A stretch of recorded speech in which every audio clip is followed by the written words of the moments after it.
Good evening. And if you're just tuning in, you are either listening live or watching us on the Angel Rock on the UFO Paranormal and United Public Radio Network. I'm your host, Lorilei Potvin. You can listen to us on 105.3 FM across the Gulf Coast in the US or 107.7 out of the beautiful city of New Orleans, Louisiana. And I'd love to thank Carnation because they sponsor all the shows on Monday here. It's Carnation Monday.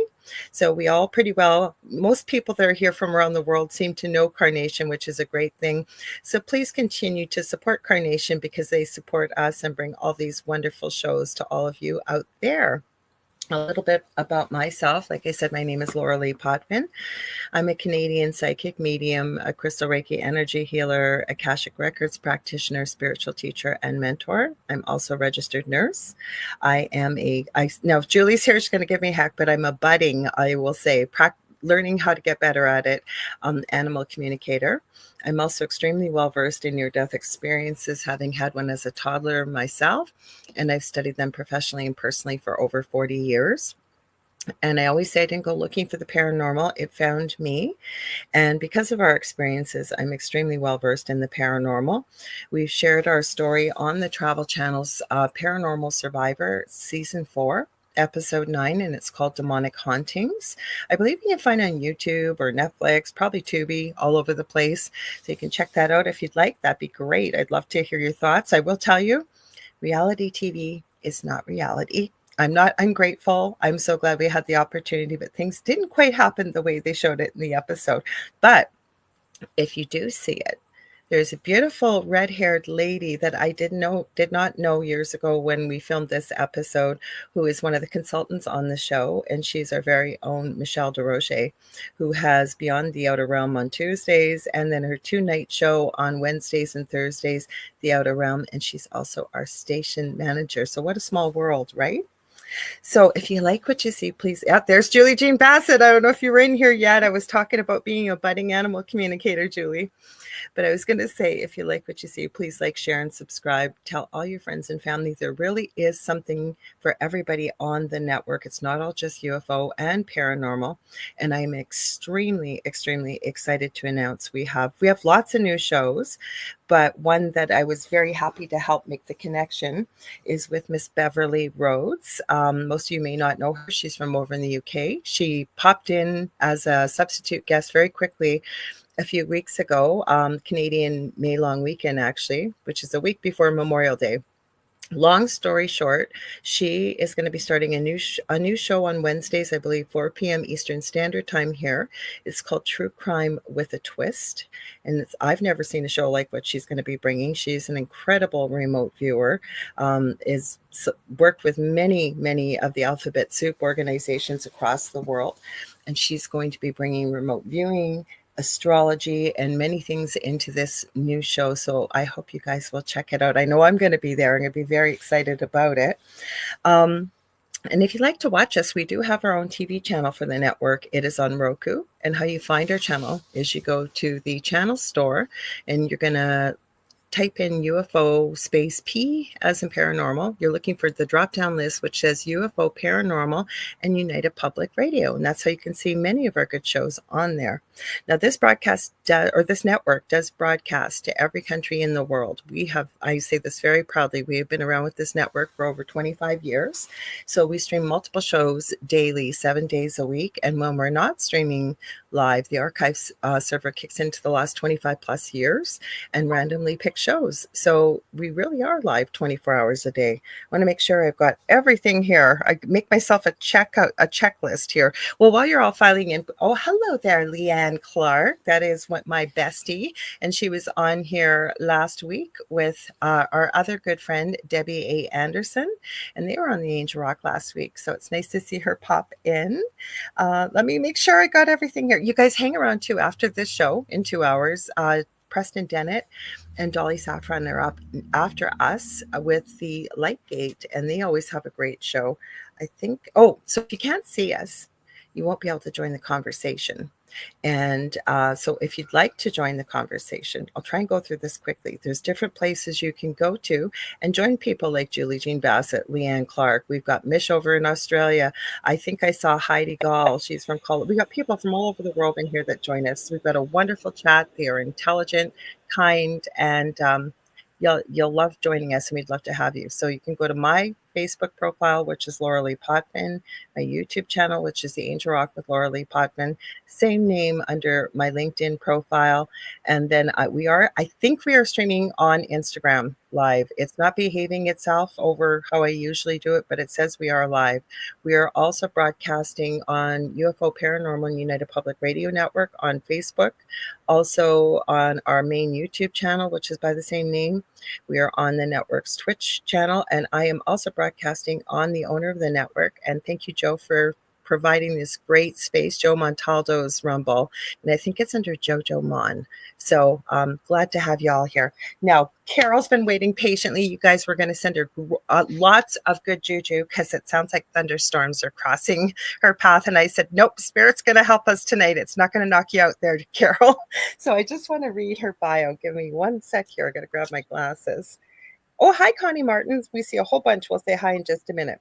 So Carole J. Obley is the author of Embracing the Ties That Bind, I'm Still With You, and Soul to Soul Connections. She has communicated with souls who have crossed into the spirit world through thousands of private and group sessions. She has earned a reputation in her geographical area as the real deal among psychic mediums. She travels nationally to speak and teach workshops, as well as maintaining practice in mediumship-based near Pittsburgh, Pennsylvania. And we're going to be talking about her new book tonight. I want to make sure I grab the right title here, Carole. It's The Art of Sensing. So welcome, Carole. This is your third time being back here, so welcome. Hey, yeah, thanks for having me. And it's actually there's a fourth book too. For The Art of Sensing. Yeah, it's called Wisdom from the Spirit World.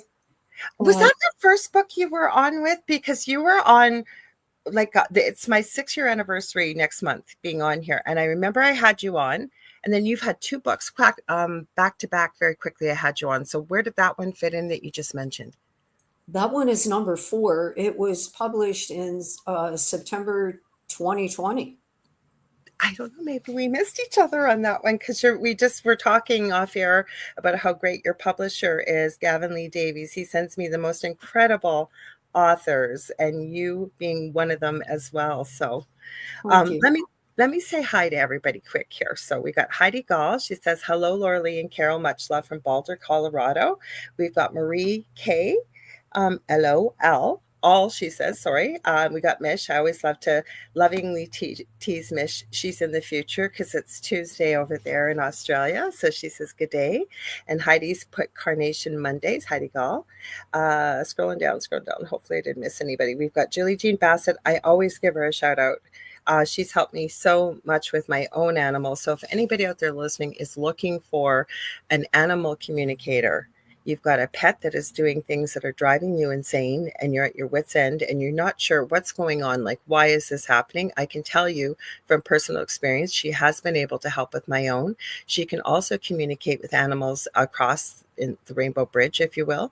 And she's a really powerful shamanic practitioner, healer. I had a session with her. It was life-changing. And she also can communicate with people, obviously, spiritually, as well as, through mediumship. So please check her out. Julie, one of these days, I'm going to write down your new website. You can find her, I know, on Facebook under Julie Jean Bassett, but she has a new website. So please check her out. Let's see. Everybody's just saying hi to one another. We got Marie K here. Welcome.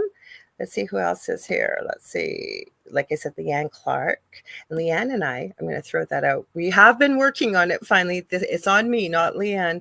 We are going to be putting our first course out, hopefully in the fall. And hopefully by then I will also have a domain name website. So be looking for that, you guys. You got a little taste of who Leanne is last week, and she's been on numerous times before. Let's see. We got Kevin. We got Z Sun Dragon here. Nice to have you, Kev. Marie K. She says, "Hi, Laura. I'm new to the chat, but not the channel." Well, welcome, Marie. We're glad you can make it. Got Kirby's 100. We've got Lynn. Oh, hi, Lindsay. She says, "Hi, beautiful. It's Lindsay from RVA. I have also joined the Remote Viewing Alliance. Beverly Roads does run that on Fridays." And I said, any of you that pop in, say hi if you're from there. So thank you for joining us. And then let's see, Connie Martins is here. We'll have others pop in. If we're chatting, I might just be able to wave, guys, but I will see you. And let's see, Julie's here. I saw. Hi, Julie. Something's going on with Facebook, right, Carole? We were talking about it, seems, ever since February. There's weird stuff with the internet. So if I can't see you, if I don't call your name out, you may want to head over to one of the YouTube channels, because there's Julie here, but I do not see her name on here. So let's make sure we didn't. Oh, we got Vet Girl 84. Welcome. I think we got everybody. Thank you for your patience. So let's talk about, some people may not know who you are. I don't know how they couldn't, but if they don't, can you tell them a little bit about yourself, how you became a medium and your experiences, and why you've chosen to write these incredible books that you have? I fell onto the pathway. I should say the pathway found me. Not until my mid to late 30s. Mm-hmm. And it was because I was running a totally non-spiritual type of business. Mm-hmm. Overnight, the business burned, and I chose not to rebuild it. Mm-hmm. So that sort of took me out of what I was doing, and I waffled around for almost a year. Mm-hmm. And then I was called by a friend to go to a metaphysical center near where I live here. Okay. And so I resisted that for a while. And then I went. And as soon as I walked into the place, and they really had a very strong emphasis on hands on healing, Okay. Reiki, and spiritual healing. And so as soon as I went there, I felt at home. I felt that I walked in, I could feel spirit. For years and years, since I was a little girl, I was taken to church by my parents, a Too. Protestant church. And I never could really, I studied the Bible and, went to Sunday school, but I could never really feel spirit within me. And, it was just, I was studying words. Mm-hmm. And in no way do I mean to disparage the Bible at all. But it just wasn't hitting me in my heart where I feel it needs to hit. Mm-hmm. And when I did go to the metaphysical center, that's when it all opened up for me. And they offered a lot of classes there. I took a lot of classes, hands on healing, um, psychic development. And then I went to a place called Delphi. And Oh. Delphi is near Atlanta, Georgia. Mm-hmm. And it's very accelerated. You're going to class from 8 o'clock in the morning till 10 o'clock at night, and you open very, very quickly. Mm-hmm. And I could not do a reading when I went in there. When I came out of there 1 week later, I was able to sit with strangers and tell them things about themselves that I would never have been able to know. Mm-hmm. So, and then my doubt, of course, started creeping in. It always So does. when I stepped off the plane, Mm-hmm. I said to myself, you're not going to be able to do this anymore, because it was just because you were in this magical environment of Delphi that Mm-hmm. you could do this. And that wasn't true, though. So I didn't take too long before I started doing professional readings for people. And if you would have a comparison of the readings I did in the beginning, way back when, almost 30 years ago now, 3 decades, I can't even believe it. And now there's such a contrast. There's so much more richness and detail, and importantly, healing for people Absolutely. that is being given through my conduit. So it's never coming from me. That's what I always say. I always say I'm the male person, especially with regardless of what type of work we do with the healing, right? And people say, "Oh, and they'll say, "Oh, you're so amazing." And even if I wanted to get a big head about it, you can't, because usually spirit reminds you, right? Like, you signed up for this, you agreed to this. And for me, especially, I find I remind them, no, you made the decision that you wanted, for whatever it may be, healing, and I'm just the male person or the bridge or the connector, right, to source for you, and to remind people that. But you are right, especially with mediumship. The messages that people receive from their loved ones, especially if they feel there was unfinished business before the person passed, I have noticed just incredible healing, years of beating yourself up, and then they have a really wonderful reading, and it's like they can finally let it go and realize nothing really needed to be said. It was all forgiven, right? I've seen that, what you just described, multiple times, Mm-hmm. multiple times. And so now, and this is sort of the basis for my new book, The Art of Sensing. Mm-hmm. I've sort of, haven't, of course, given up mediumship, and I still work professionally through Zoom and the phone. Um, but I've sort of transitioned into helping people to understand the magnitude of their own soul Mm-hmm. and how we can navigate. And of course, the subtitle of the book is Navigating, Following Your Soul's Journey Through Difficult, Challenging Times.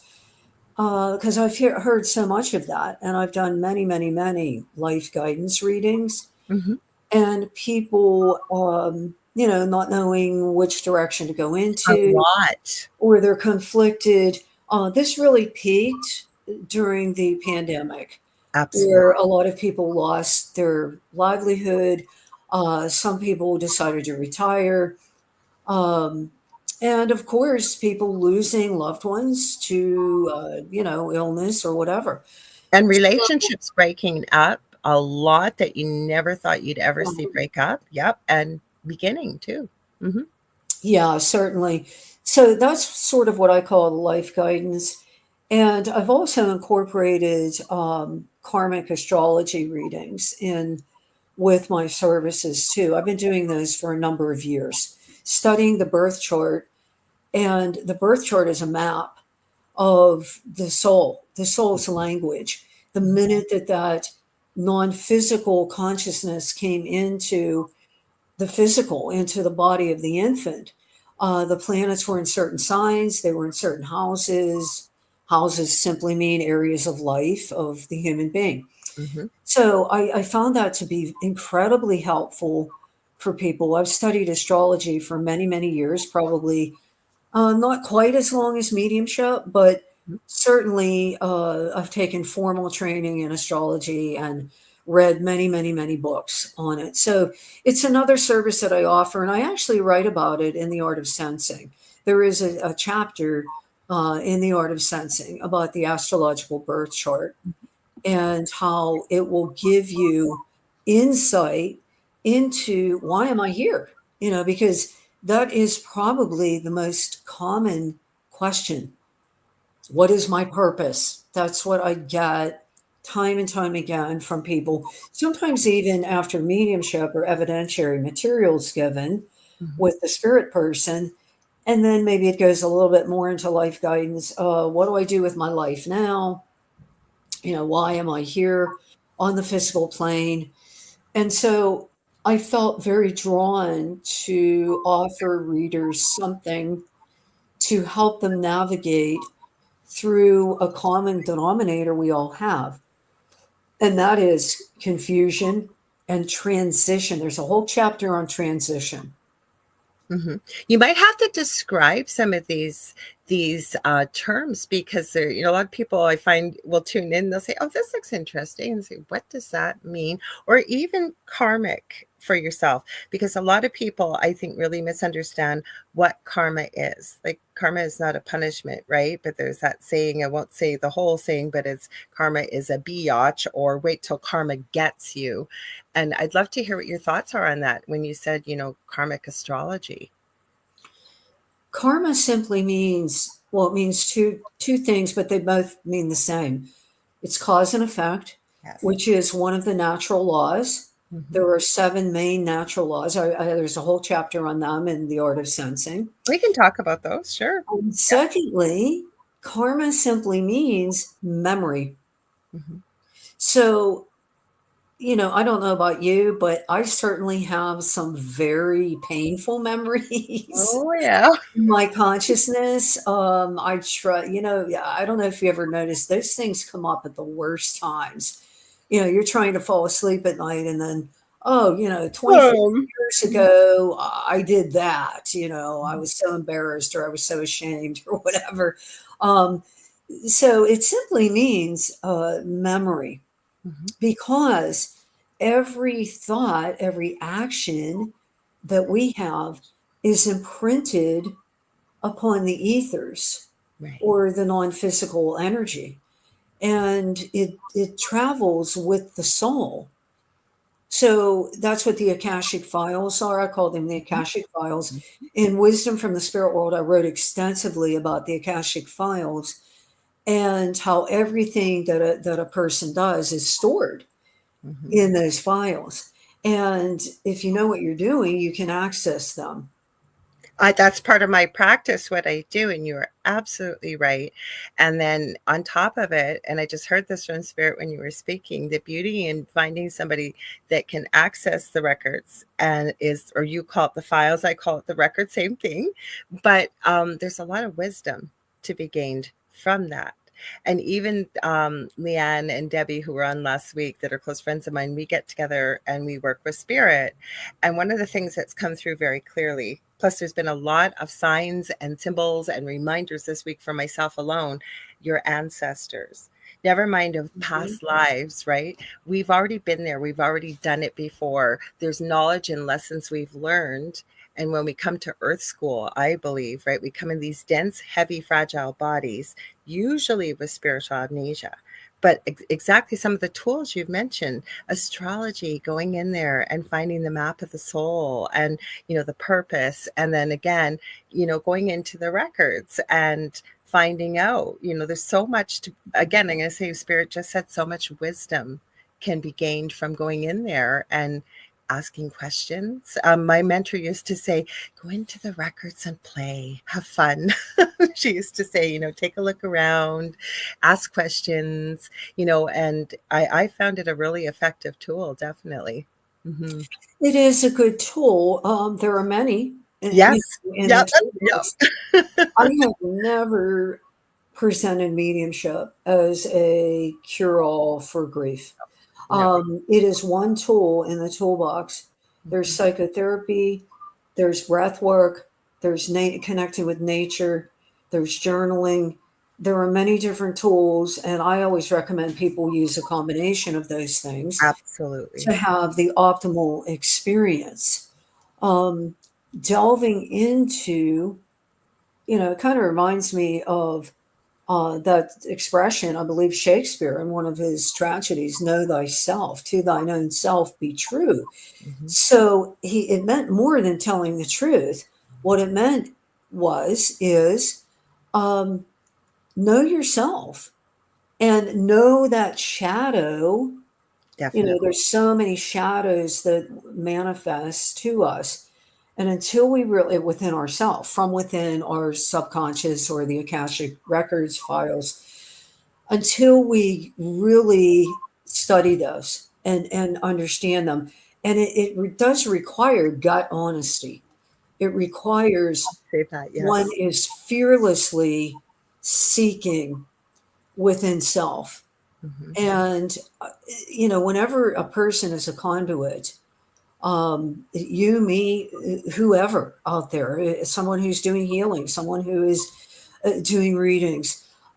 You always have to do your own work. You always Always. have to And be. not just a little bit. It's a lifelong journey, Oh, right? it definitely is. It Mhm. definitely is. And I have seen people who have not done their own work Mhm. and stepping up to guide other people, and that can be it can be damaging to others. So you always have to do your own work, and you have to do it relatively fearlessly.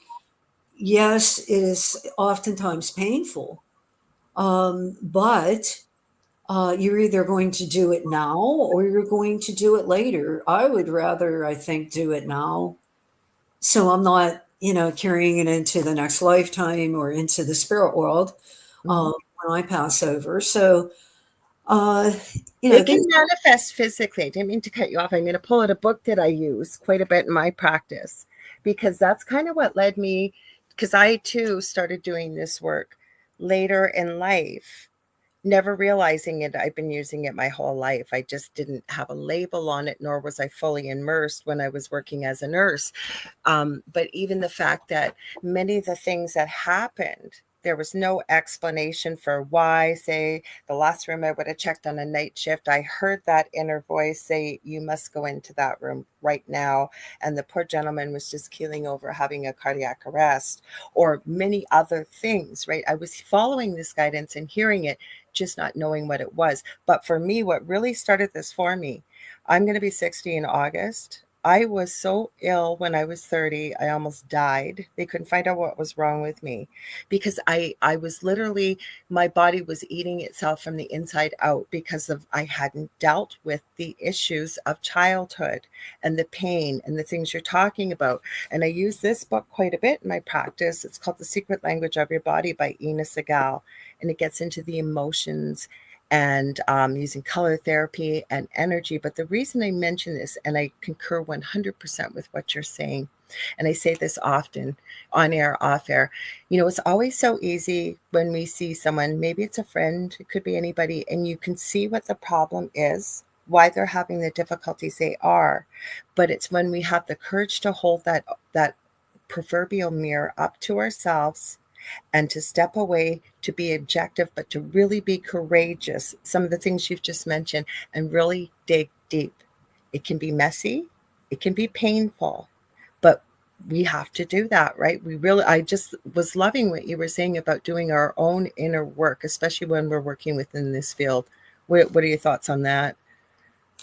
Well, absolutely, because I will tell you that spirit, if you don't do that, Mm-hmm. and I've seen this happen, uh, unfortunately to myself in the very, very early days. Mm-hmm. I was very unbalanced. I won't go into that, Mm-hmm. but I've seen it happen Yeah. with others, and spirit will knock it out. You will, something will occur that will either take you off of the pathway of doing readings, doing healings, some sort of leadership, Mm-hmm. spiritual leadership, and then you're going to be forced to, in some way, face it You do. if you realize the reality of personal responsibility, Mm-hmm. because that is always in effect. I mean, Mm-hmm. personal responsibility is always true for anybody. And, natural law ensures that Mm-hmm. what you produce returns to you. And Yeah. that could be good, that could be bad, it could Mm-hmm. be neutral, Mm-hmm. uh, but there's no other way. So if you don't want it done to you, don't do it to someone else, and that includes animals. Mm-hmm. Oh, definitely. Well, everybody was saying hi. That's why I waved my cat's paw. And she is the brattiest of my cats. And ever since my son passed away, she has been glued to me. I truly believe that Aw. cats in particular also Mm. are very healing. And so everybody on the podcast knows her. I tease her. Her name is Stevie, but she actually, and it was my eldest son who told me, She prefers Stephen Nicole. So if you saw us, hi, Stephen Nicole. Hi, it's Stephen Nicole, because she comes on every show. She's sitting right here. But I agree with you, that the inner healing, and then especially if you're going to cause, so we're even doing that work, but also I think we have to deal with, right, what you reap what you sow. And if what you've put out there, right, and make amends, forgive yourself, try and make amends with the person, maybe if you've caused some pain, right? There's many things out there. Let's get into the laws. I forget how you worded it. The law, universal laws. Is that what you called them in your book? They're universal laws, or they're also called natural laws. Okay. And we probably won't have time to discuss all of them. I lay them all because I've got lots of questions about your book. Yeah, I lay them all out in the book, and I give very simple explanations of How about a few then how these laws work. Sure. Well, what we were discussing, the law of karma, the law of cause and effect. Mm-hmm. Every effect has a cause. Every cause will have an effect. Mm-hmm. So everything that you see here on the physical plane was in some way first a thought. Absolutely. And so, you cannot solve a problem from the level of effect. You have to, that's why the New Age, we've heard time and time and time again, ad nauseum. I think at this point, change your thoughts, you change your life. Okay. Yeah. Because thoughts are the origin of everything. Of creation, your words, your thoughts, your emotions. Three of the most, I believe, powerful forms of energy out there that human beings possess. And we've never been taught to recognize that. And I don't say it from an ego perspective, but human beings are some of the most incredible. I don't know any other types of species per se, physically, like I would know a human being, but our bodies are perfect. I truly believe our bodies can heal themselves. That whatever we run into in the way of maybe trauma, could be anything in our lives, and we don't deal with it, as we're having the conversation about inner healing, right? As well as cause and effect. What you put out there, right? It's going to eventually, you're going to experience what you did, right? There's no other way for it to happen. It's sort of like if there's physical laws too, of course, of science. Mm-hmm. One of those being gravity. Say that I'm sitting here and I have a pen and I say, I don't believe in the law of gravity, so I'm going to push this pen off my desk and it's not going to fall. Mm-hmm. Well, it's going to fall. Whether I believe in that law or not, it is obeying the physical law of gravity. Mm-hmm. So it's the same way with our consciousness. Now, understand, these laws are dealing with consciousness, not physical phenomena so much as our consciousness. So, they operate independently, whether you believe in them or not. And I wish that they were taught from grade school up.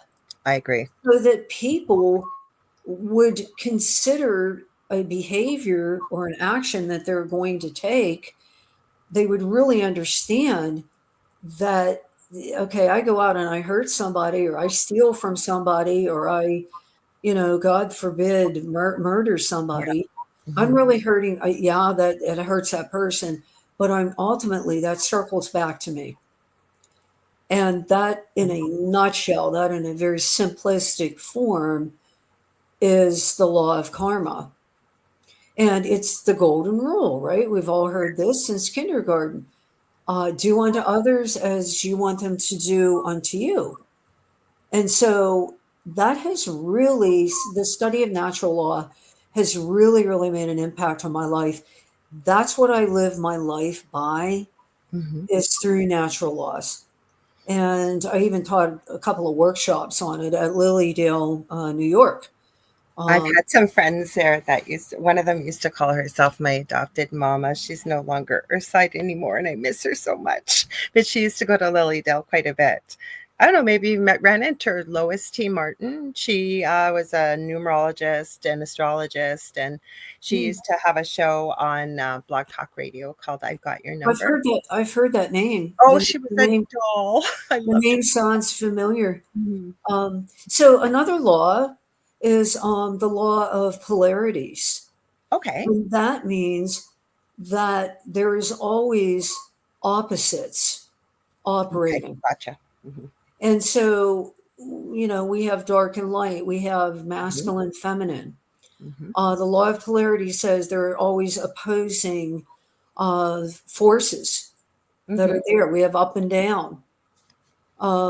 So, these things are real things. The way to modulate that in the book, I talk about how can I work with the law of polarity. See, that's what we're seeing now with all the dissension and division, and I can't see your side, you can't see my side. There is a neutrality in between both of those extremes. And so both sides have to come into moderation Hmm. to be able to be cohesive. But to And me, it could be. I know it sounds simplistic, but to me, if we could just learn to hear somebody else, like really listen, even if we don't resonate, just to say, I respectfully disagree, but I hear you and I respect your belief systems, right? Treating them with love and kindness. There's no need to fight about it. We don't all have to be right. That's what that middle ground feels like to me. If we could just kind of tune it down on both sides, not just say, yeah, okay, I heard what you said, but really listen to what that person is saying. And you don't have to agree. But yes, you're right. I've never seen more dissension and division. And 10 years from now, and I bring this up many times, I don't get very often a chance to do a show on my own, but I say there are going to be people that are going to look back 10 years from now and go, what happened? Why am I not talking to that person anymore? Because it's not going to matter. That's something Spirit gave me, was if it doesn't make any difference 10 minutes from now, let alone 10 years from now, let it go. Just let it go. Because you're not even going to remember most people. That's just my thoughts, I guess. But mhm. well, yeah, and I mean, you have the other thing is being able to come to the middle Oh, I would within love that. yourself, to balance within yourself. Mhm. We are in a plane. The physical plane is a plane of duality. What Absolutely. is the nature of the physical plane? We see very good things here. We see evil things. We see light and dark. It is a plane of duality. So living in between and not denying, and that's been my biggest problem with the quote New Age community, is the denial of emotions, number one. I And just pulled that book out and said how important they are. Yeah, very important. And secondly, denying that there is not an ultimate reality. And I can tell you there is 100% mhm. an ultimate uh, reality, and that is spirit's laws. That's the importance of natural law, is because they will always supersede human made law. Of For course. example, let's talk about that for just quickly. In Right. one state, it's okay to own this type of gun. Yeah. You go maybe, I don't know, a couple hundred miles into a different state or region. No, you can't have that type of gun here. Hmm. That's just one example. In the United States, of course, we have each 50 state have their own things that they permit or whatever. Same as in Canada. Each province is kind of like a state. Right. You have provinces. Yeah. So there is no such thing in natural law. And if something that you do, if I harm you, it doesn't matter what state I'm in, it doesn't matter what I believe. I am the one who is going to be paying that consequence for what I did to you. Mm-hmm. So people think laws, political laws, are the ultimate. They're not. Now, some of them are built and they function in accordance with natural law, but the natural law will always supersede. And it doesn't matter how many people are doing a particular action. If it's wrong, it's wrong, Mm-hmm. according to natural law. So So those how are do people, please, just let me stop you there just for one sec.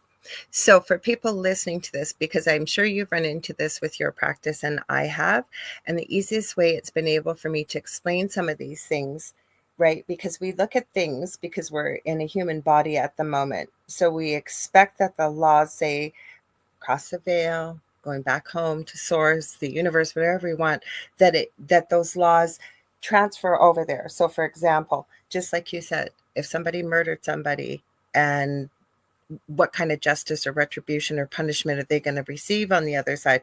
I am not taking that you said that, but for people hearing this, because I say it's a matter of looking at things with human eyes versus your spiritual eyes. It's not quite the same.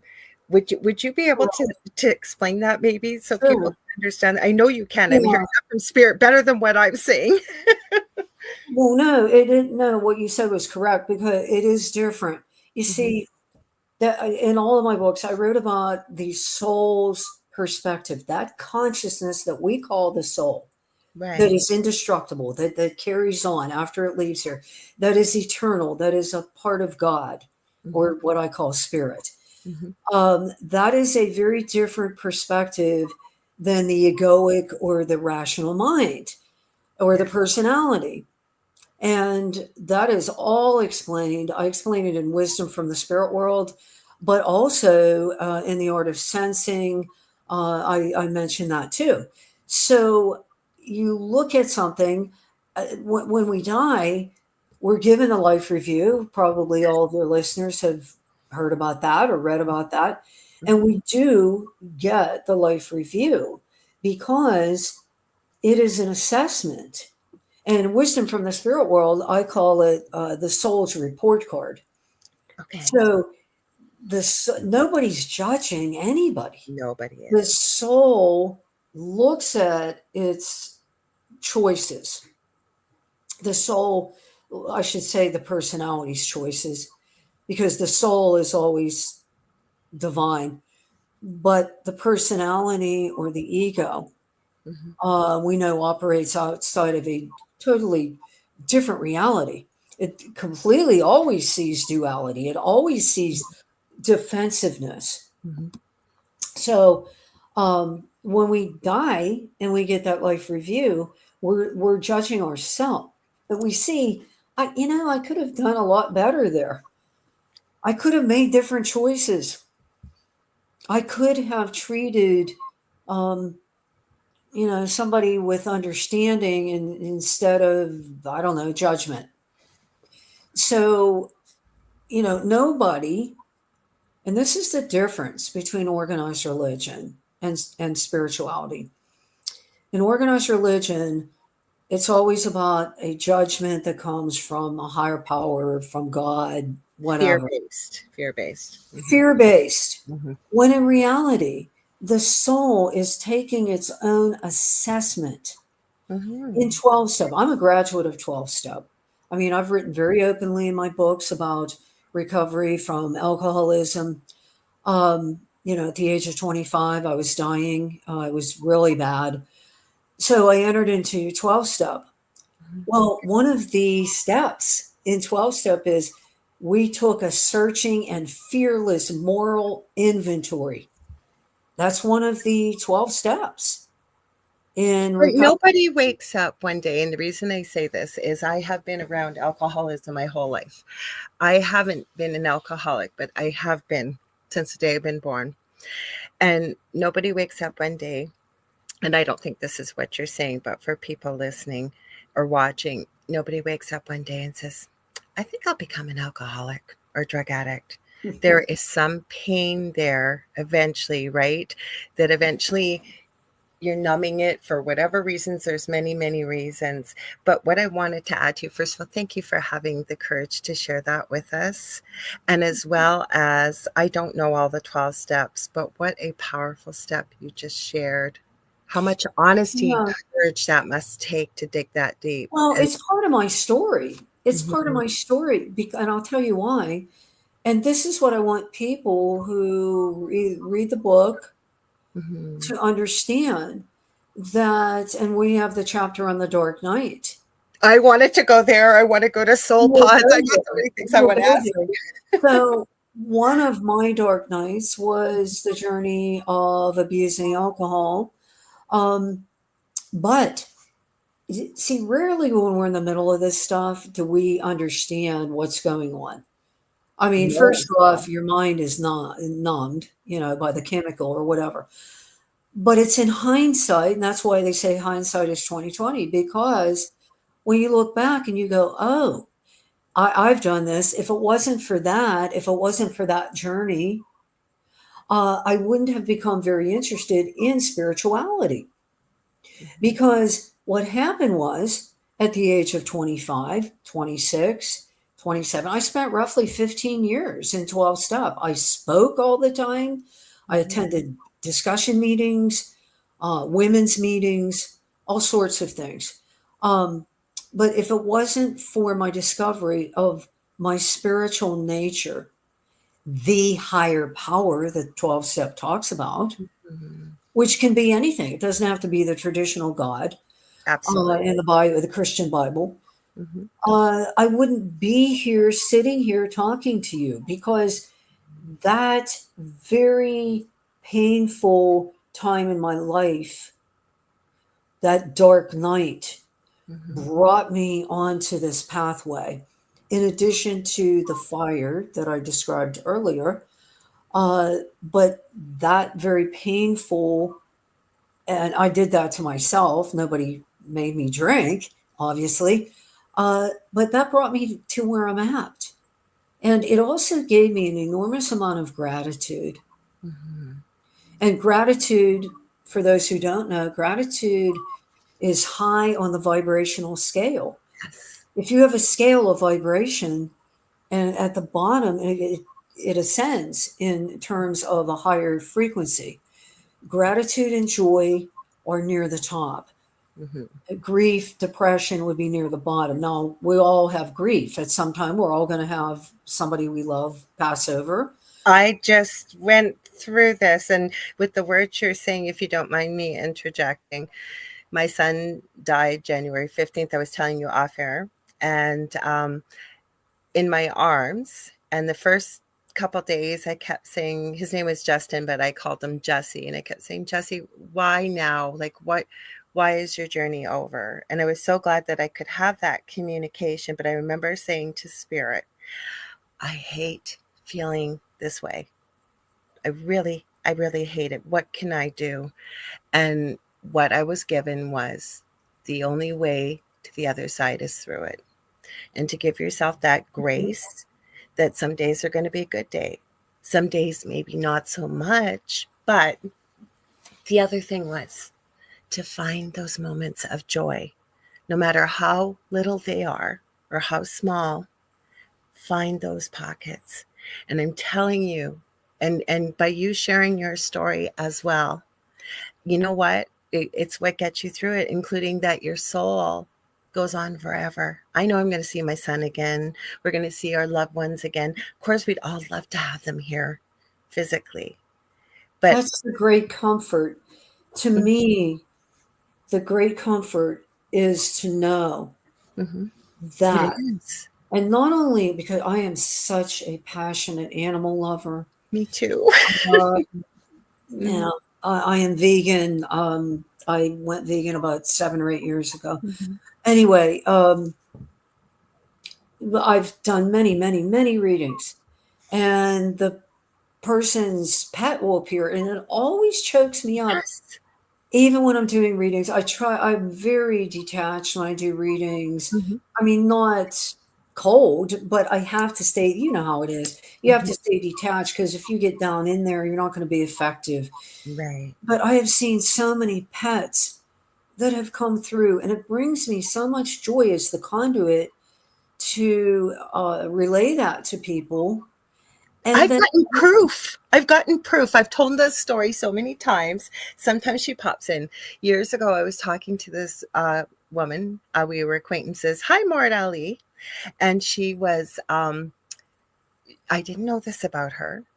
And we were talking over video. And as I was talking to her, I said, did you used to have a cat that laid on the pillow beside you? And she says, oh, yeah, that was, and I have permission to tell this story. So she said, oh, that was my Boo, one of her female cats. And she said, Boo had passed away a year before. I said, you're not going to believe this. I said, I'm watching your cat on the screen, see through. She just flicked her tail. She just looked at you when you called her name. And she's going, take a picture, take a picture. So I did take some pictures. And I'd gotten a new device. This was in my previous home. I'd lost the pictures. Well, the memory came up on Facebook for her, I think in April, and she sent me the pictures. And there indeed is, of course, a picture of a screen. She's here, and on her pillow, you can see the outline of her cat. And she says she can even see the other one that passed away. So how cool is that? that is so cool. Mm-hmm. I love when that kind of stuff happens. Mm-hmm. So animals are very similar to us, only I found that the language, because they do not have verbal language, obviously, Right. um, they often communicate in pictures or through Yes. clairvoyance. So, you know, that's usually how I will see them. The thing is, they remember the love, and Yes. that's why they come back. That is why they reincarnate, come back to us in a new Mm-hmm. body. Yeah. Not all the time, Mm-hmm. but they will. Mm-hmm. And animals are probably, and I mentioned this in the art of sensing, um, our biggest teachers here, Yes. because they have a purity about them. They have a purity, Mm-hmm. and they do not think about the past.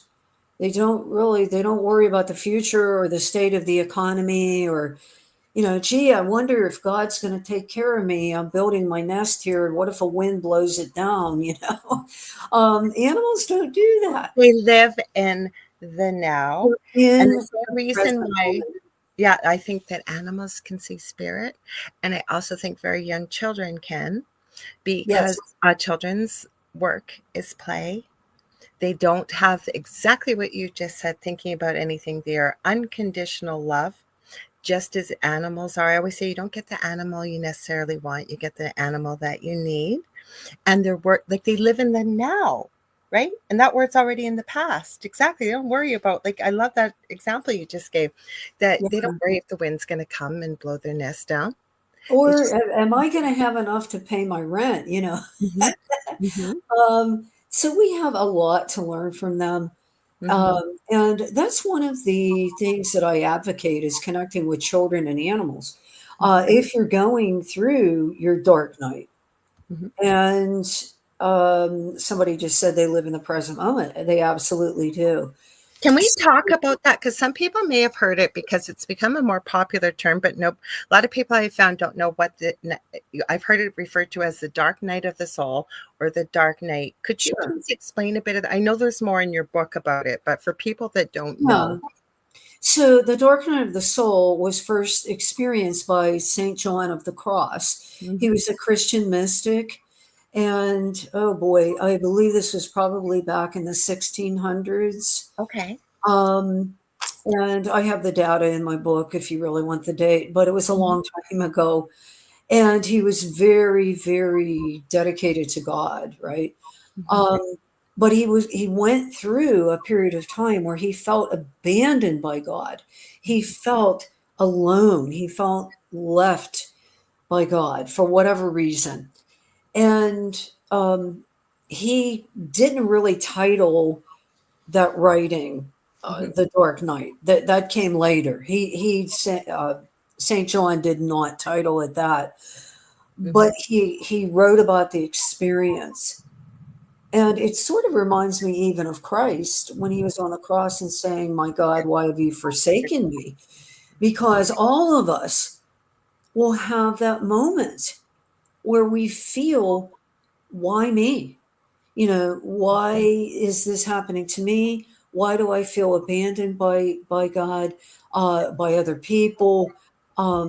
So my hope is, and this was part of my incentive for writing about the Dark Night, is that people can understand that, number one, you're never truly alone because you have your spiritual family, your spirit guides, the master teachers in the spirit world, the avatars like Jesus, like Buddha, Krishna. And secondly, that the point of refuge is within self. It's not out there somewhere. It's right here. I'm so glad you said that. It doesn't cost any money. It's nothing you have to go out and look for. Nobody can give it to you. Nobody can take it away from you, but it's right here. That's still point. And the easiest way I can tell people to access that is through their breath. Oh, I like that. Coming in, following, because we get the treadmill going. The Eckhart Tolle, one of my favorite spiritual teachers, he calls it the voice in the head that is incessantly talking. It never shuts up. 3 o'clock in the morning, you wake up. Oh, there it is. It's talking to you. Yeah. So what do we do to get beyond that? Or what if we have the loss of a loved one like you have experienced, the loss of a job, the loss of anything in our life that we once valued, people who go through hurricanes, tornadoes, we have to turn inward because, and I'm not in any way saying that's a magical wand, but it's where you're going to find peace, solace, away from the dark night. Because the mind starts going, when we go through one of these catastrophic events, like the loss of a child, that's probably the most difficult that personally I have ever done readings for, the type of individual. I've done many. People were never the same again. No. They are never the same again. And so your mind can become very obsessive or trapped in the darkness and the sorrow. And so I never went, I maybe, and I keep thinking maybe I haven't gone there yet, but I keep thinking, and I couldn't agree with you more. And I'm going to give an example. I hope that's okay of what you're saying right now. In my own personal experience, certain family members made this the worst part about losing my son, to the point I was practically pulling my hair out. I wasn't sleeping. I wasn't eating. I was so stressed about this. So I sat outside, freezing cold. I go every morning and sometimes at night sit outside and just watch the stars or watch the birds and have my conversations with spirit. And I got a really powerful reminder. And what it was, I said, how can I move past this? How can we get through this? It was a dark night. And the message I received was very lovingly, not the way I'm about to say it, but very lovingly, you were the one that gave that power to these individuals to make this the most stressful. And guess what? You get to take that back. And once I realized that, no longer a problem. Like, it really made it almost intolerable. I couldn't sleep. I couldn't eat. Like, it was just, had people messaging me. It was crazy. And the minute I made that decision, when I got that wisdom from, I believe it's my team and the other side, it was gone. But I went within, knowing I wasn't alone, and knowing that not only was my team there, and what I want to say to people too, it's not just my team. We all have a team. And I believe my son was a part too, to guide some of that information to me. Yeah, because it does feel like a dark night, like you can't get out from under it. But I went within. Absolutely. There's I mean, choose your form of suffering. You know, there are many, many forms of suffering Oh, there here sure on are. the physical plane. All of it coming from the ego, and in no way am I diminishing the profound grief of the loss Oh, of no, and I don't think somebody. you are, and I'm glad you've said that, and the Right. other thing I wanna add, it's nobody's business from the outside when somebody chooses maybe to share what that pain is and think, "Oh, that's not so bad." No, because you're not living it and you're not going through it. It's very individual to the person that's going through Mhm. it. Yeah, Mhm, it very definitely is. And it is an individual timeline as mhm, well. mhm, So the dark night is simply when we feel that we're all alone, that no one cares, that even God itself has abandoned us. And so I wanted to write about that so that people so would glad you did. understand and to give them hope that there is that proverbial light at the end of the tunnel, Mhm, that dark tunnel. mhm, And it's not found out there. Yeah, there are tools like we were talking about, psychotherapy, maybe even, you know, antidepressants or whatever is going to help you mhm. in a combination of things. The real healing, all healing comes from within. All healing flows from the hands of spirit. I love that. Yes. Mhm. So turning inward, because why? Oh, who am I? I'm a human being. I feel so alone. I'm desperate. You are spirit. You are spirit. You are not the body. You have a body. You are not your mind. You have a mind. We've heard this. But I think what happens when we come here into this physical realm, Mhm. to me, it's sort of like being under the influence of a drug. Because when you're here, it feels so real. But you know what my guides said to me, and I never forgot this. They said, dying is like waking up in the morning from a Mhm. dream. And when you were in that dream, it felt very, very, very compelling and very real. Mhm. Mhm. But when you woke up, you went, "Phew, I'm glad that was just a dream," right? So it's the same way when you die, in that you look back during this process of review or recall. And in the chapter called The Bridge, I write about the stages of transition, spiritual transition. So when you look back over your life and you go, at the time, I was really immersed in that. I mean, it took over my whole consciousness. Mhm. But then when you're reviewing it from the soul's perspective, and this is what hopefully I hope people can take away Mhm. from my book, is to go to the soul's perspective during the time of the dark night I love that. and see and feel, even if it's a glimpse, even if it's for 5 seconds, because sometimes that's all people can manage if they're in deep grief Yeah. or, whatever it might Or be. they're scared. Like, if you think you're losing Fear, your house and you don't know where the money's gonna come from to feed your children, and there's many things in people's lives, and fear can take over everything, right? There's absolutely. fight, flight, freeze, or fawn, but it's the same thing, and it's a trick I was taught a long time ago, even as in I don't think it was in nursing school, but when you're in pain, now sometimes you don't want to cause yourself the amount of pain that you're in, but where I'm going with this is, if you have pain, and I've been taught this and I've done it before, is I'll dig my fingernail into my like other finger, and I'm not recommending this to people, I'm sharing what I do, and it you can't feel two things at once. That's kind of what fear is like. So I tend to focus here and it takes away the pain from the other spot. So that's what it is kind of like with fear, I believe, when you're in that state of fear. So I am so glad you covered this, Yeah, and gave some fear advice. fear is a universal human condition. Hmm.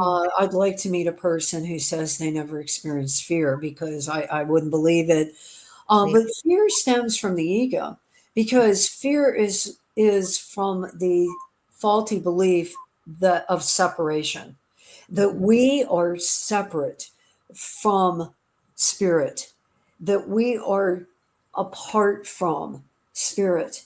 And when the truth is, we are one with spirit. It is a circumstance or it's thoughts that create the falsehood of separation. Plus, you talk to other people. A lot of people will talk to other people for advice, and there's nothing wrong with listening. But then people, and I think you said this earlier in the show, I do want to give our friend Gavin Lee Davies a shout out. He says, two fantastic people. We feel the same about you, Gavin, don't we? We were just saying that, weren't we, Carole? About Gavin. Gotta love them. Mm-hmm. Love them. I love them. And the thing is, though, people, when they don't know themselves, I find, and this is with no judgment towards anybody, because it's a journey, sort of what we've been talking about tonight, getting to know who you really are, right? People tend to go outwards to people. Well, what do you think? What do you think I should do? Well, what do you think of this? Well, what do you think of that? Mm-hmm. And the problem is you ask 10 people, you're going to get 10 different answers. Then the person ends up feeling even more confused than taking a deep breath, going within, grounding yourself, whether you believe in it or not, but really grounding a lot of that anxiety. If you can, get out in nature and go within, right? Go within, breathe, try to diminish some of that fear, like you said, even if it's for 5 seconds, because clarity will come. The other thing I think that really helps is when we started with the what ifs. Well, what if I lose my house? Well, what if I don't have the money? Well, what if I don't this or that? Stop, breathe, and think back. Have you ever, and I had this years ago when my children were little, and my husband at the time, when I was my first husband I was married to, I wasn't working. I'd hurt my back, and even though he had great professional things, being an accountant and all kinds of things, he didn't have a lot of money coming in. And I was going for a body talk session. And I remember saying to the woman, well, what are we going to do? Like, I don't know what we're going to do. I don't know.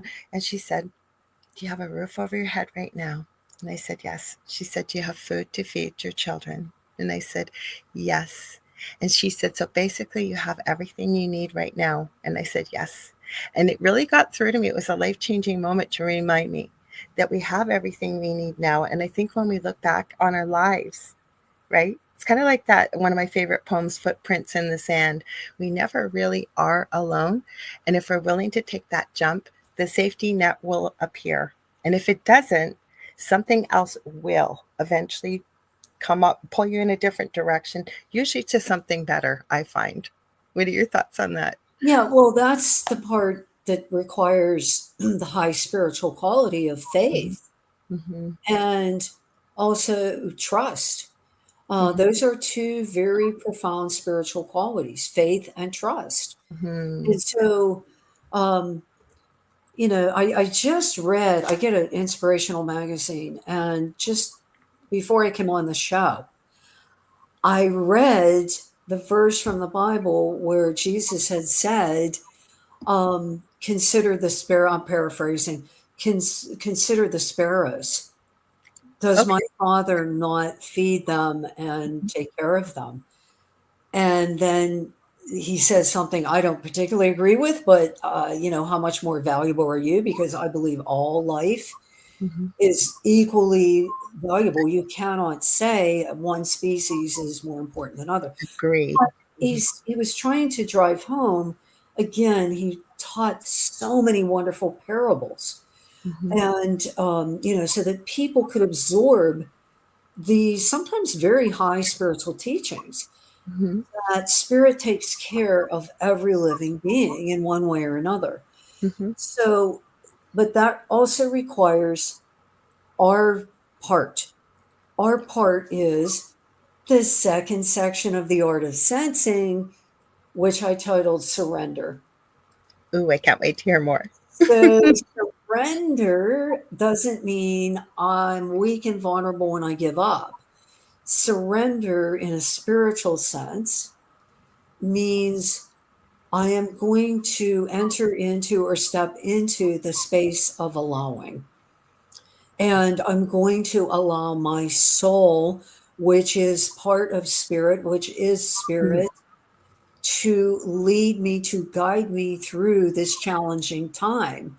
And that's the whole premise of the art of sensing right there, is surrendering to that voice of the soul. What is the voice?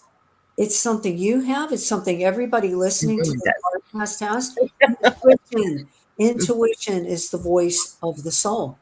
Mm-hmm. And so in the book, I kind of go back and forth between, what is sort of mundane intuition and what is spiritual intuition. And so mundane is more like, well, I got this gut feeling like maybe I shouldn't go down that road today, and then we Yes. found out there was an accident there, or, I'm just feeling like, maybe I should go there, and then you go and something wonderful happens. Spiritual intuition, those are great. Spiritual intuition is when we're in these dark nights, when we're in these times of uncertainty, which right now a lot of people are worldwide. Worldwide.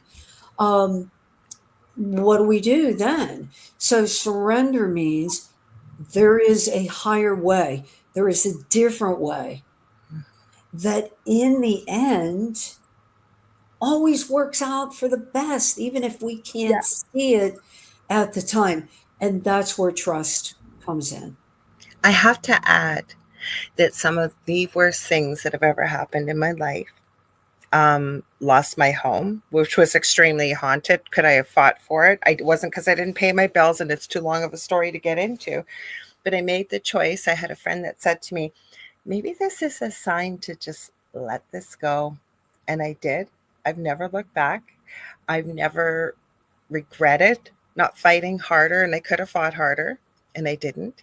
And where I'm going with this is, could I have panicked? I didn't know what was going to happen, where we were going to go. Everybody was looked after. I'm in this beautiful space I'm in now. I have the most incredible neighbors. I love them. I tell them every day, because the house I was in, it seemed like the whole neighborhood was affected. I'm getting goosebumps as I'm telling you.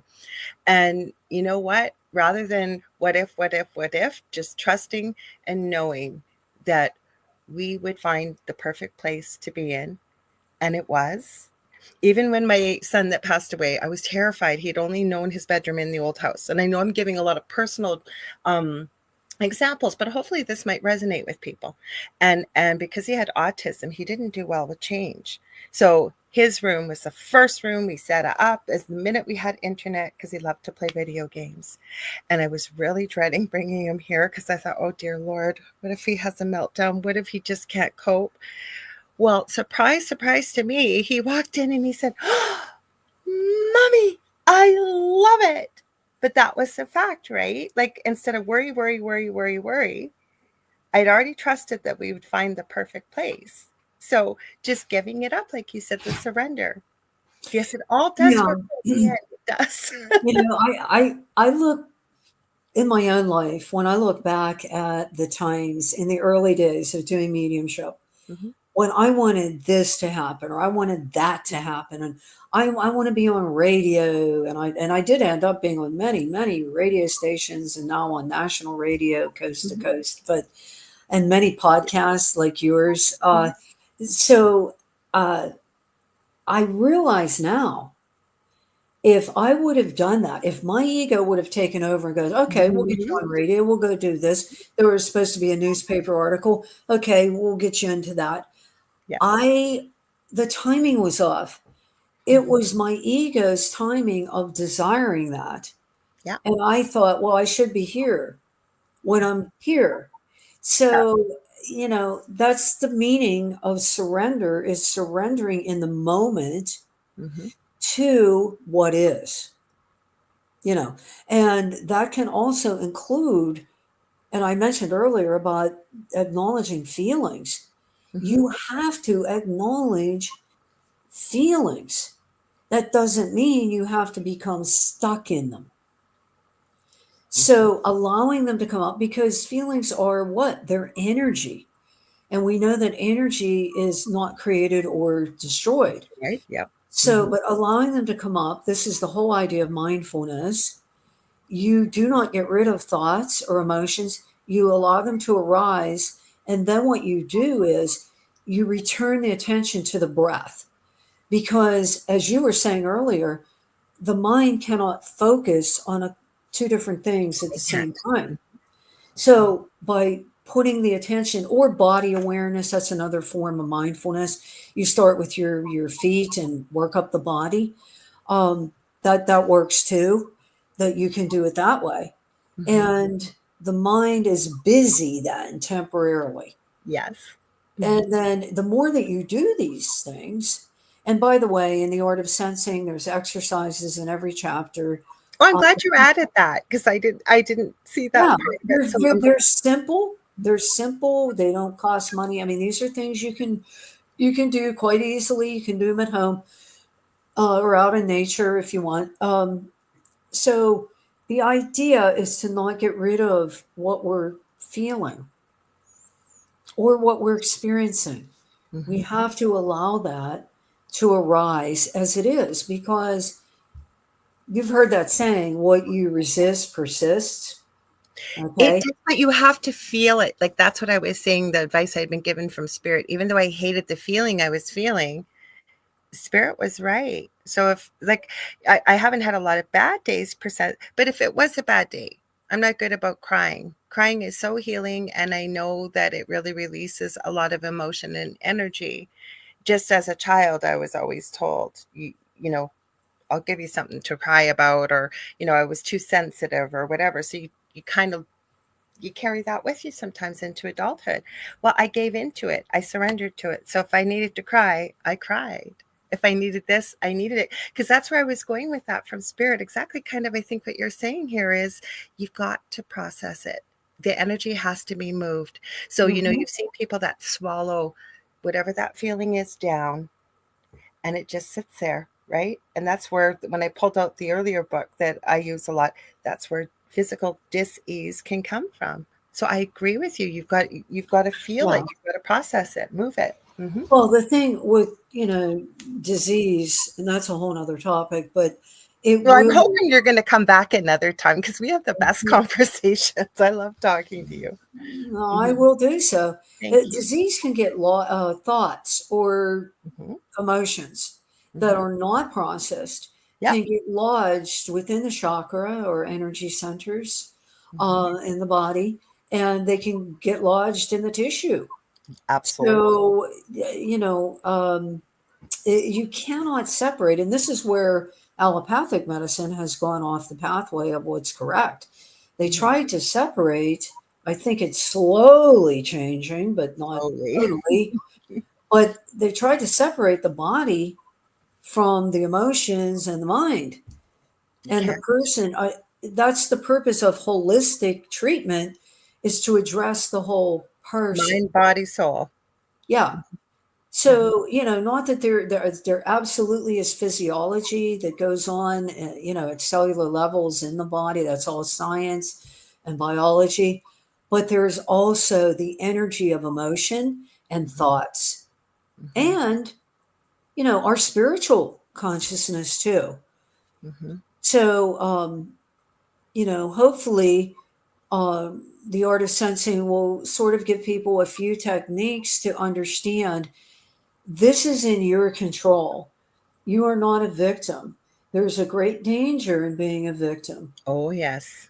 There Hmm. is a great, grave danger Hmm. in being a victim, because what happens is it's you abdicate personal responsibility when Hmm. you become a victim. And Hmm. it's, well, I couldn't help it. Look what they did to me. And I see so much of that going on today. And Oh, me too. And, so or much. People, narcissism, and well, self-absorption. Yeah, you're not here. I'm sorry, but you're not here to follow your bliss. Mhm. You're here to give service and to evolve, mainly to evolve. And you will definitely evolve through giving service. When And you it reach feels out, good. It feels good to be, and especially around Christmas, I try to remember, like I said, I don't get an opportunity to do many shows on my own, but when I do, to remind people, you know what? You have no idea. Even with when you were talking about the life review.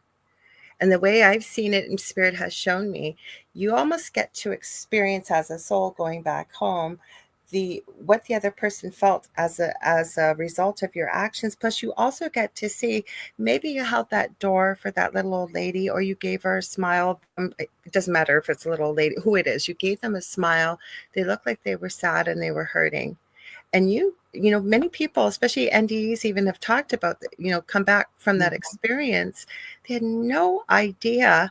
I remember there was one story, I can't remember who it was. They had smiled at somebody and held the door for them. And apparently they were shown from the other side that particular person had planned to leave that store and go home and end their life. And just by that kind gesture, that somebody actually noticed them and cared, they didn't go through with it. Yeah. It's amazing. And you've probably encountered this in your own practice of mediumship. Mm-hmm. I have had people, unbeknownst to me, who are working in a service field, like nursing, like working in a nursing home, maybe hospice. Okay. And all of them. or all of them. And I'll do the reading. I'll say, there's an older gentleman here, and there might be a name. He's in a wheelchair. He had Parkinson's, and I don't know who it is. And I'll say, is that a grandpa or whoever? And they'll go, oh, that's so-and-so. That's Bill. I used to take care of him. Mm-hmm. He didn't have a family that came and visited him. Mm-hmm. And time again, I have delivered messages from people who are not related to the recipient of the reading. Mm-hmm. There's somebody who comes in. One recently, it was a neighbor, and she said, I was really ill, and you brought food to me. You brought homemade chicken soup or whatever it was. That meant something to me. And to this recipient who was receiving the reading, they're like, well, I just did, what I thought I should do. But that is a very powerful message that I share with people, that it does matter what you do. It's not just a worthless thing or something that is a little thing. And like you were saying, that person, could have been on their way and, taking their own life.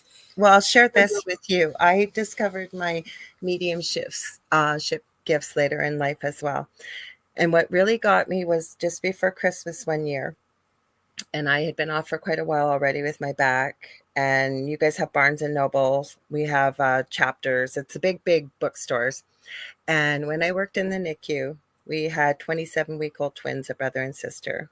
And the little boy did not do well. He had a lot of health issues and what have you. We got very close with the mom. She was a single mom.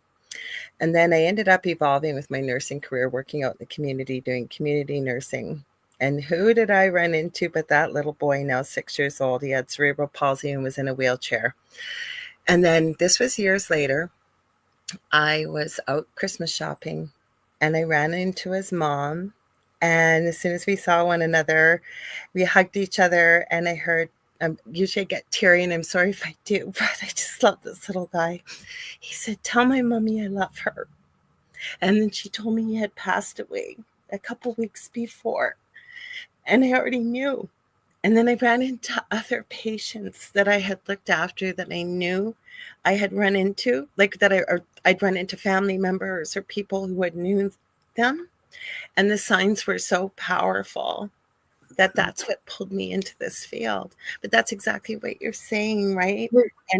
There's nothing that can compare to the incredible depth of blessing that I have received from being a conduit for spirit.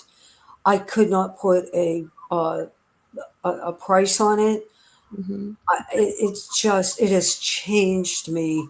I am not the person as I was when I started out. And I continue to grow and change. I am in no way perfect. I would be the last person to say that. But I just want to communicate so that people understand that, neighbor had something happen, or, somebody passed, or, they they had a car accident or something.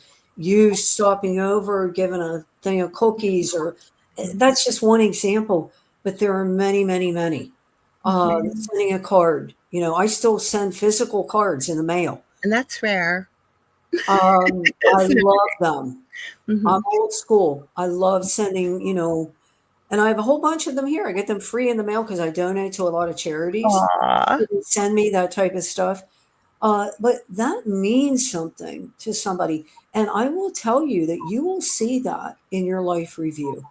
Mm-hmm. When it's your time to go back home, trust me when I tell you, you will see that little action that you thought was nothing big at all Mm-hmm. was, in fact, it meant something to that person.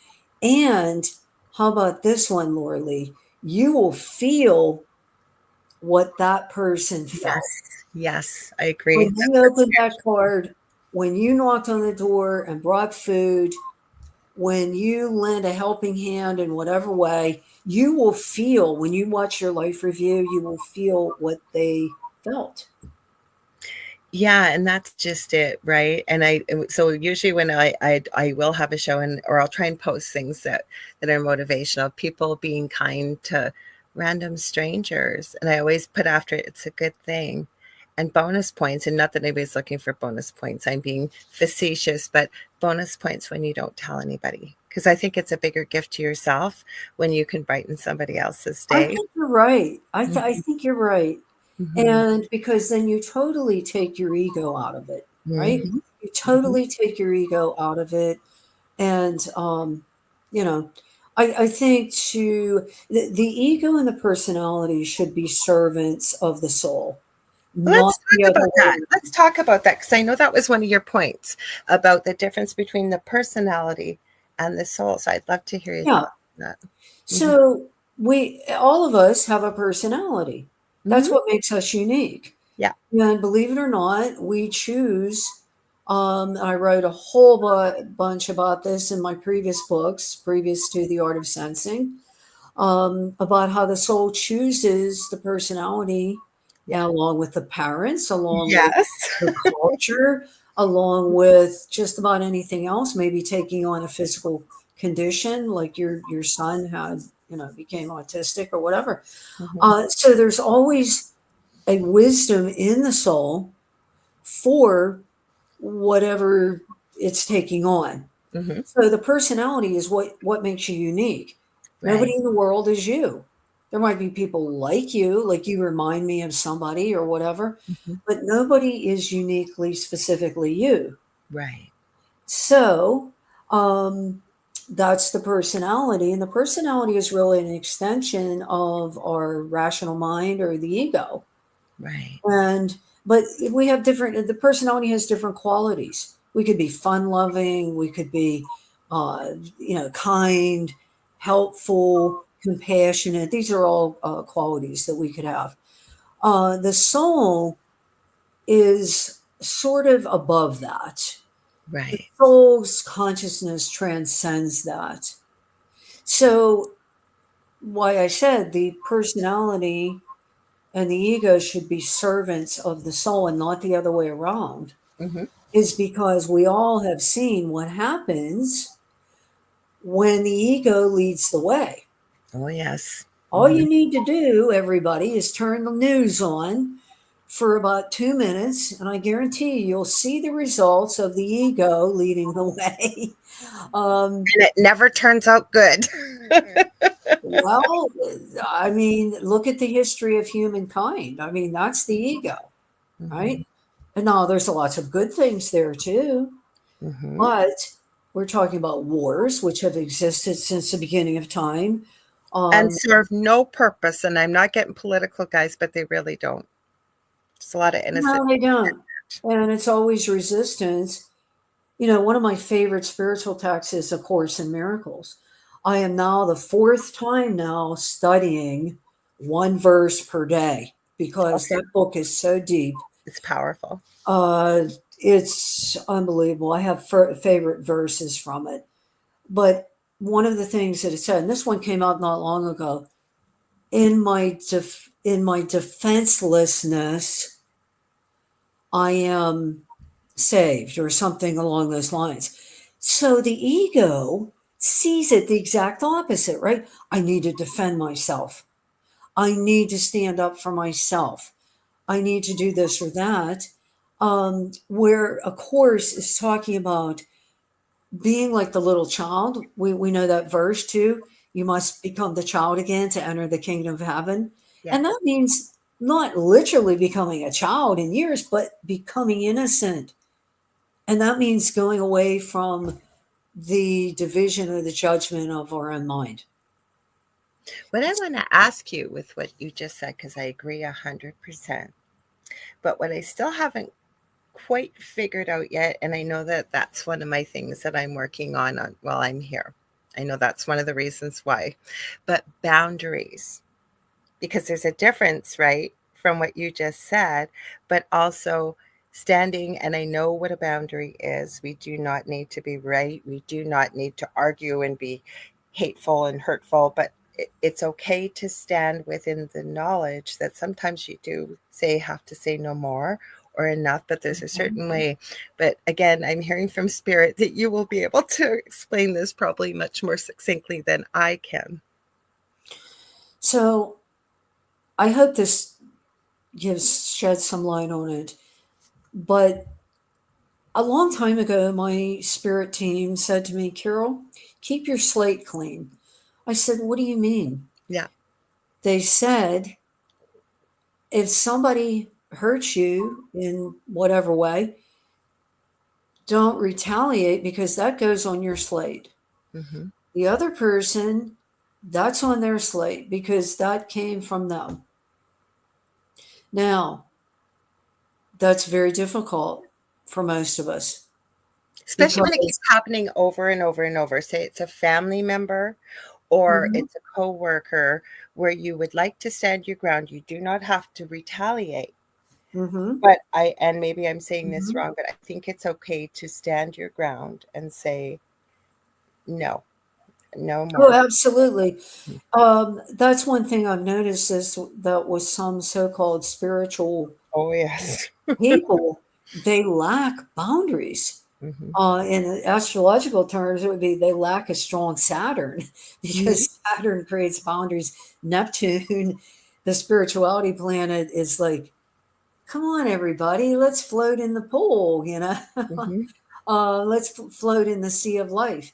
Hmm. So, but yeah, I mean, no, absolutely. You have to, every human being, every animal has Hmm. the right to self defense. Right. That is a natural law. I mean, Hmm. you're not going to see that specifically written as a natural law, but you do have that inherent right. So if you do defend yourself, like let's say somebody breaks into your home and you defend yourself, uh, and you kill that individual, Hmm. I I could be wrong, but my belief is that you're probably not going to have a karmic penalty for that because you were acting in self defense. Hmm. Now, I if you agree. go out and you go, hey, I just want to go out and kill somebody, No, there's and that's wrong. very, Or when you're standing up against, say, a coworker, or we all have family members, or a lot of people do, where they just don't, we know families can be very, well, I don't want to say difficult, complicated. And so I think, though, that we have a right, and I think that that's where a lot of people struggle, right, is understanding what you can have a boundary. And I love what you just said, that it doesn't create karmic debt. Because you're right. It was either if you didn't have a boundary and somebody walked in your home and took your life or took the life of your family or your pets, and you just stood by and said, well, I don't want to create any more karmic debt. No, I think you do have that right to protect, right? That's a we boundary. do. We Hmm. do. And the other thing that most people, and this is also in accordance with natural law, that most people do not understand, you have the right to do anything you want to do to your body. Hmm. Now, don't misunderstand me. Like, I'm not advocating going out and getting addicted to heroin or, taking your own life. No, I don't mean that. But you own your body. Hmm. You have the absolute right to do and to put into the body without karmic penalty whatever you want to do. Mm-hmm. Now, I have never communicated in a mediumship session with a soul who was happy that they took their own life. Mm-hmm. Never happened. They all regret it. And the reason why is because all they have done is heaped more karma on themselves. So, in other words, they short circuited their own life. That's what they did. I want to So, ask you, with that being said, because that thought actually came to me earlier, I was going to ask you, was have you found as a medium, and there's no right or wrong answer, just asking your experiences.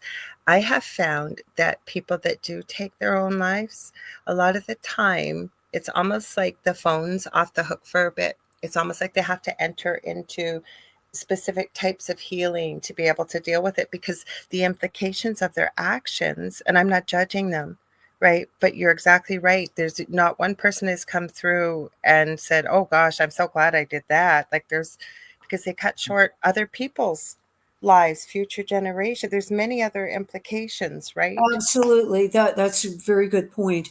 And the other thing is, well, suicide is a very selfish act. I know the person isn't thinking that at the time. They want to be out of the pain they're in. That's They're in what so people much want. pain. They Yeah. want to be out of the pain they're in. That's the way they see it to happen. However, many of them are shocked, and I'm not, I could, I mean, truly shocked that once they are deceased physically, that, oh, wait a minute, I'm still here. I'm looking down on my body. Why am I up here? I thought I would be gone. Be nothing, done, snip, gone. And that's Right. how it happens. So there's that to deal with. And then there is also the fact that you have created an enormous grief for family members, friends, you know, pets who loved you. I mean, there's all sorts of repercussions. So it's never preferable to do that. I don't say it's a sin. I never use that word, Either. but it's just a short circuiting of your own growth. And you're going to have to do it all over again. It's I've sort of had like, this conversation with my eldest son, because my eldest son could ask me anything. And I was able to have I said, first of all, um, God forbid anything ever happened to either one of you. I said it would rip a hole so deep in my soul, it would never heal.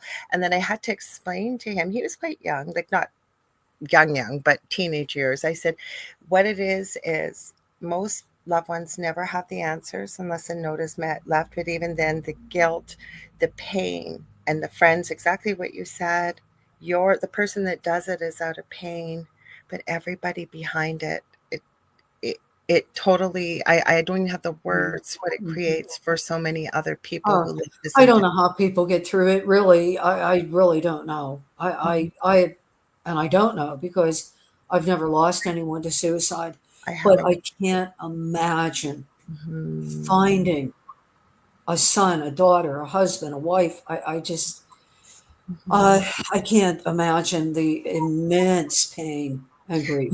Marie just shared when her boyfriend ended his life, she couldn't understand why he would do that. And, Yeah. you know, not enough people talk.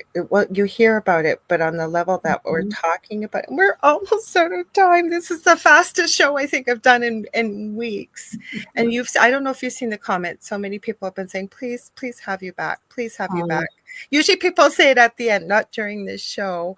And Carole, mm, I would love to have you back. So can you tell people where they can buy your incredible, powerful books that hopefully can give, there's been a few questions here people are asking that they might be able to, do some of the exercises and, yeah.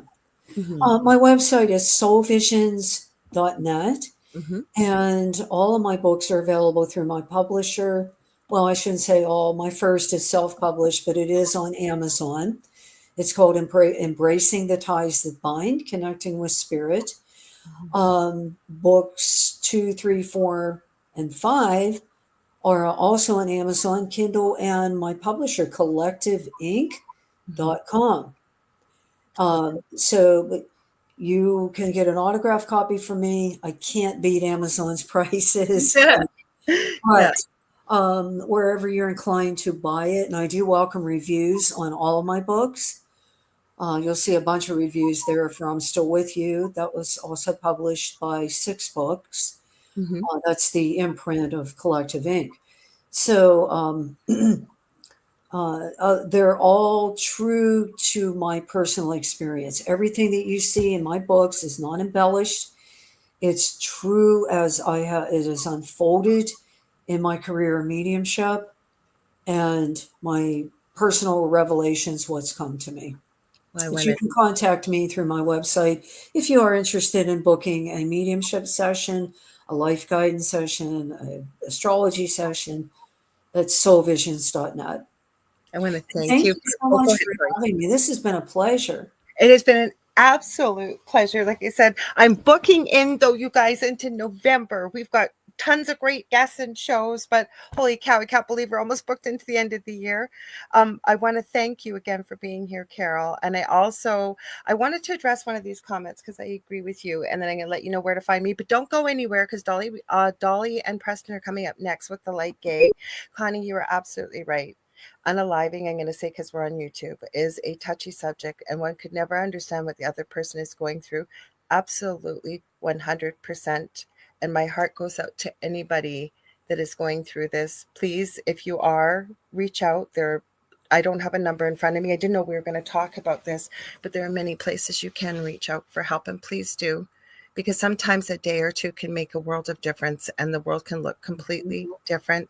And I can't even fathom the amount of pain that somebody would be in to make that choice. So I want to make it clear nobody's judging somebody else's experience. We both have shared here that neither one of us know someone that's gone through it. But my heart goes out to you, and we send you healing. I believe I'm going to say on behalf of both of us, Carole, and other people are sending much, much love. If you guys want to get a hold of me to book, I do psychic mediumship, Akashic records, crystal Reiki, which is working with your chakras and your energy field, and crystals and all kinds of good stuff. You can get a hold of me on facebook.com/the Angel Rock. Like I mentioned, Leanne Clark, one of my BFFs, her and I are working on a first course together. Hopefully we will have out in the fall, I believe in September. Then I should have a domain name. Otherwise, any other social media platform you can reach me. I have 2 groups on Facebook, Paranormal University for all things paranormal, and the Angel Rocker Tribe for all things spiritual. Also, Thursday night, Carrie Lynn Shellhorn, who also has her own show on Fridays, Spirit Switchboard, 6 p.m. Eastern Standard Time, and I are going to be on our new show, Beneath the Hollow Moon, Thursdays at 7 p.m. Eastern Standard Time. We are going to be talking about moon magic and moon healing. And little birdie told me that Carrie Lynn may be channeling a meditative kind of moon meditation. We've never done that on that show before, so it's going to be a lot of fun, all of you. So I hope you'll check it out. I love you all. Thank you so much, everybody that was here. As always, we got the best chat here. And again, Carole, thanks so much. And we will see you Thursday. Oh, sorry. My pleasure. The cat's back.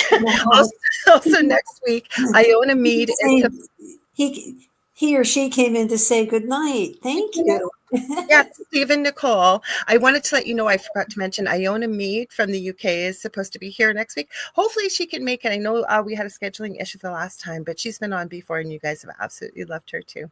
We love y'all, everybody. Have a good one, okay? Stay tuned for Dolly and Preston.